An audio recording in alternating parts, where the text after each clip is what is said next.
This is Maker's Mark 46. Bill Samuels Sr. had a 170-year-old trusted family recipe for exceptional whiskey, but it wasn't good enough, so he decided to burn it and start over. Rapidly testing aged whiskey is not a thing. Like, you just can't substitute it sitting in a barrel.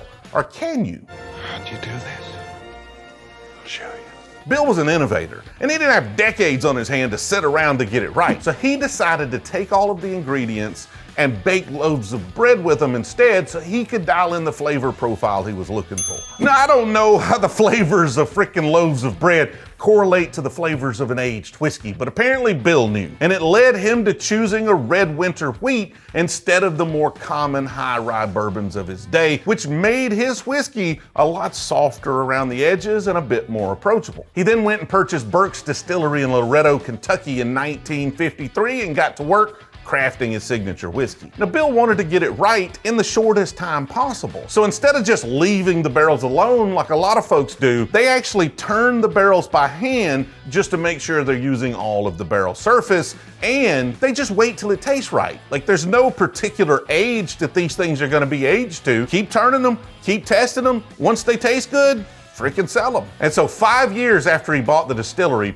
he had his first batch of Maker's Mark ready to go. However, Bill wasn't a freaking designer. He was a whiskey maker. So he turned to his collaborator and wife, Margie, to craft the look of Maker's Mark. So everything about Maker's Mark, from the bottle shape to the easy to read logo, the iconic red wax, and of course, the name itself, well, that was all Margie's doing. Thank you, Marge. The distillery was sold in 1981, and it changed hands a couple of times before it became owned by Beam Suntory, which surprisingly owns brands like Jim Beam and Suntory, amongst other things like Knob Creek and Basil Hayden and Booker's and Baker's and, all the Jim Beam products. In 2010, the brand released this bottle, Maker's Mark 46. The idea belongs to a collaboration between Bill Samuels Jr., master distiller Kevin Smith, an independent stave company, a longtime partner and collaborator with Maker's Mark. Now, they tried dozens of different wood stave finishes, and they all agreed that the best one was the one that was labeled Stave Profile 46. So this bottle starts its life as just normal old Maker's Mark. It's got that mash bill of 70% corn, 16% wheat, and 14% malted barley. Now, this is a sour mash bourbon, so they jumpstart that fermentation with a little bit of the previous mash, and it's aged in new charred oak barrels for around 6 years or whenever it's freaking ready. And of course, that process just gives you Maker's Mark. For 46, they then finish it on 10 French oak staves for a few more months. Let's see what this bottle has to tell us. On the front, Maker's Mark French Oaked number 46. Bill's recipe, Kentucky straight bourbon whiskey barrel finished with 10 virgin French oak staves. On the side, Bill Jr. finished his expression with virgin French oak staves for extra wood spice, bolder notes of vanilla and caramel, and a longer finish. It was stave profile number 46 that did the trick. 47% alcohol by volume, 94 proof. And on the other side, a few years back, I became obsessed with creating a new version of Maker's Mark with simplified notes of vanilla, caramel, and spice, while offering a longer finish without the bitterness my dad was so opposed to. After a lengthy process of trial and error, I landed on the idea of finishing fully matured Maker's Mark in the barrel for a little bit longer with specially chosen French oak staves. And we had a winner. If I had a legacy, I guess this is it. I hope you enjoy it as much as I do.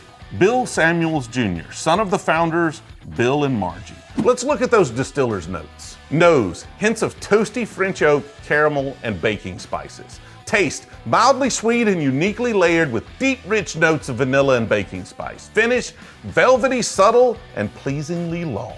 Sounds pretty good to me. I can't wait to give this one a try. I'm gonna try this and I'm gonna judge it on 6 different criteria, but first, it really helps me out if you'll hit the like button on this video. Maybe consider subscribing if you haven't done so already. We're also trying to take this channel to new heights, and your support through channel memberships and on Patreon really help us to do that. If you're interested in supporting us that way, links as always are in the description. Also, we have the best merch in the freaking whiskey tuber game. Look at this horse collector shirt. Nobody's got anything like this. Not to mention the bourbon hunter shirts. Like, just go to Brewzle.com and check it out. I absolutely dare you to find somebody with better looking t-shirts than we do. So if you're interested in supporting that way, as I said, we got a ton of merch on Brewzle.com. All right, that's enough talking.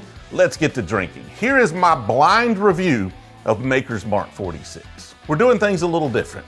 If you're new around here, if this is your first review, or if you've been here for a while, we had a review system, it wasn't working, we've adjusted it. I don't know what whiskey we're reviewing. Like, that's the first difference in this setup, is it's blind, and that's the only way to rate and review whiskey. You can't be skewed by bottle or marketing or your preconceived notions on how that whiskey tastes. We start with aroma/taste, and we're gonna judge it from 0 to 100. We really start at 50, and if it's average, it's a 50. And if there's something we don't like about it, we subtract based on how much we don't like. And if we think it's above average, we add points to it to get it up to potentially 100. I don't think we'll ever get to 100 because that means there's no room for improvement, and there's always room for improvement. And this is 50% of the overall Brewzle score.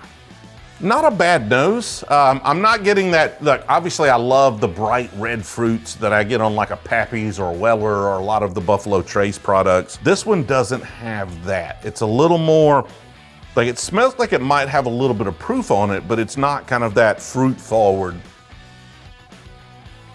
That was definitely much more subdued. You get a nice sweet flavor. It tastes like it might be finished, like maybe kind of a French oak finish on it, but it's fairly subtle. Like, it's not overwhelming. So I'm not a huge fan of finished whiskey. French oaks, like any of the kind of fake oak aging, whether they put it in a smaller barrel or you put French oak staves in it or any sort of staves, tends to taste a little bit bitter and artificial. I'm not picking up a ton of that, but just a slight hint. So overall, I think it's a pretty good whiskey. I'm gonna deduct a little bit. I would probably put it at a 60, but I'm gonna take off for the French oak stave, and we're gonna give it a 55. And the next criteria is complexity. Like, how does it evolve as you're tasting it? And this is gonna be 20% of the overall Brewzle score.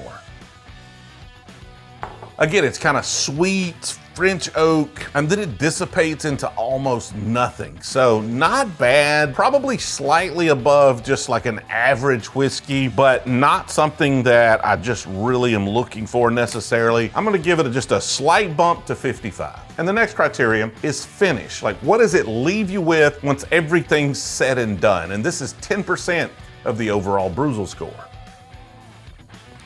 Like, I'm left with just kind of that French oak. Like, I don't even know how to describe that to you. If you've had a French oak finish, and I'm gonna be really embarrassed if that's not what this is, because I'm picking that note up so strongly. And if you like that French oak finish, you're gonna love this. It is kind of soft and subtle. It's not overwhelming, so I'm not gonna deduct from average, but it's got a little bit of kind of that Kentucky hug, right? That little bit of warmth to it, that little bit of burn, and then it leaves you with a little bit of that French oak, and then it kind of dissipates. 55's probably the right number. Like, all of this is just like slightly above average, but nothing that's just outstanding to me. And the next criteria is mouthfeel. Like, how viscous and thick is the whiskey? How well does it coat the palate? And we've had several high proof whiskeys. This one's not bad. It's not super thin, but again, not exceptional. So above average in that. Like, I would think an average would just be kind of a thin whiskey, and this one seems to step up from that just a little bit. I'm tempted to give it a 55 again, but like, everything's gonna be a 55. Is that a thing? Should I do that, or am I just being judgmental on it? I'm gonna bump it up to maybe a 60 on the mouthfeel. So our next two criteria are going to be availability and value. But to be able to judge those, I have to know what whiskey we're talking about. So you already know, but I'm going to find out for the first time here. We're talking about Maker's Mark 46, which is French oak stave. So I was right about that flavor note. Availability, it's pretty freaking available. Like, it's not Jack Daniels where it's like 100% available, but it's gotta be at least a solid 90. And the next criteria is value. Like, what are we talking about here from an MSRP standpoint? So I couldn't prepare ahead of time because I didn't know what the freaking whiskey was. So I have to do a little Googling here. I don't see an MSRP, but I see it for sale for 30 to 35 bucks. So at 30 to 35 bucks, slightly above average bourbon for me. I don't love the French oak stave, so I think that takes it down a little bit. Obviously, you would feel much better about it if you did enjoy those flavors. But it wasn't bad. Like it ranked above 50 in all of the categories, but just slightly. So I would put the value at $30 to $35, probably just above average as well, right around that 55, maybe 60. We'll bump it up to 60 on the value scale. And that gives Maker's Mark 46 a Brewzle score of 57.5, which puts it well above Jack Daniel's number 7, but just below Elijah Craig. Let me know in the comments your thought on this new system. Do we still need to continue to evolve it? Like, we're gonna probably put a few more whiskeys through it before we try to adjust it any and really try to add to the database. In this case, I thought we were adding some that we had already shot to add them to the database, but we haven't done that yet. So I'm sure on the next batch, there'll be a bunch of them that we've actually already shot and we'll start to see this thing really fill out. So y'all let me know your thoughts in the comments and hopefully we can figure out how to get this right.